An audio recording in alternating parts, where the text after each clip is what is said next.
যারা তারেক রহমান সাহেবের আগমন বাংলাদেশে এটাকে অনেক সমীকরণগুলোকে সহজ করে দিয়েছে। ভবিষ্যতের প্রধানমন্ত্রী জনাব তারেক রহমান সাহেবের আজকে এই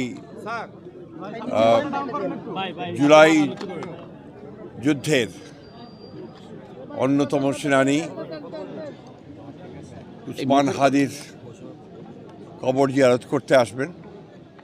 সেই সঙ্গে তিনি জাতীয় কবি নজরুল ইসলাম সাহেবের কবর জিয়ারত করবেন।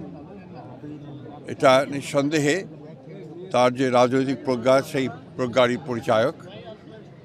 আজকে একটা জটিল রাজনৈতিক পরিস্থিতির মধ্যে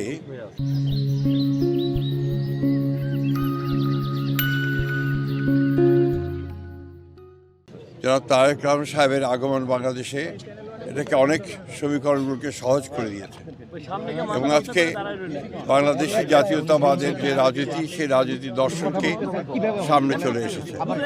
আমরা বিশ্বাস করি যে এই দর্শনই, এই রাজনীতি বাংলাদেশের জনগণের মুক্তির জন্য সবচেয়ে উপযুক্ত দর্শন।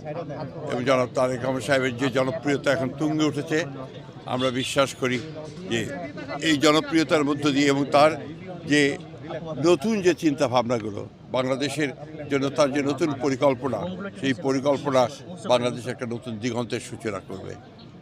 আমরা অত্যন্ত আশাবাদী। দ্রুত নির্বাচন যখন আপনার অনুষ্ঠিত হবে, সেখানে নিঃসন্দেহে জনাব তারেক রহমান সাহেব সবচেয়ে বেশি সাফল্য লাভ করবে। সেই আমরা মনে করছি যে সেটা অনেকটা দূরীভূত হয়েছে। তবে চক্রান্ত ষড়যন্ত্র সেটা আগে ভাগে কিছু বলা যায় না। তবে এখন মানুষের মধ্যে সেই সংখ্যাটা দূর হয়ে গেছে।